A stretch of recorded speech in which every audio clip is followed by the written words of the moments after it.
Fairy tale എന്ന ആനിമയെ കുറിച്ച് പലർക്കും പല അഭിപ്രായങ്ങളാണ്. ചിലർ ഇതിനെ അണ്ടർ റേറ്റഡ് എന്ന് പറയുമ്പോൾ മറ്റു ചിലർ ഇതിനെ ഓവർ റേറ്റഡ് എന്ന് പറയുന്നു.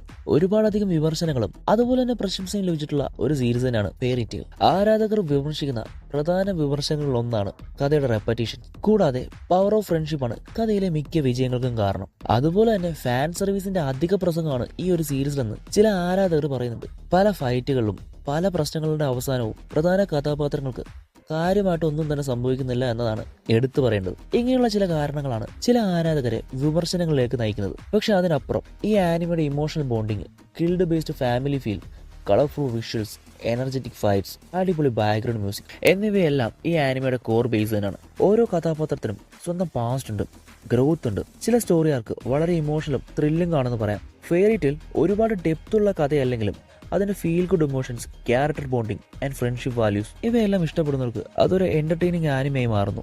ലോജിക്കൊക്കെ നോക്കി സീരീസ് കാണുന്നവരാണെങ്കിൽ ഇതൊരു വലിയ ഡിസപ്പോയിന്റ് തന്നെ ആയേക്കാം. പക്ഷേ ഇമോഷണൽ വ്യൂവേഴ്സിന് ഫെയറി ടെയിൽ ഒരു ഹേർട്ട് ടച്ചിങ് അനുഭവം തന്നെയാകും. ഇമോഷണൽ ത്രില്ലിംഗ് ജേണറൊക്കെ ഇഷ്ടപ്പെടുന്നവരാണ് നിങ്ങളെങ്കിൽ തീർച്ചയായിട്ടും ഈ ഒരു സീരീസ് കാണുക. എന്തായാലും നിങ്ങൾക്ക് ഇഷ്ടപ്പെടും. ഇനി നിങ്ങൾ ഈ ഒരു സീരീസ് കണ്ടവരാണെങ്കിൽ let me know in comments.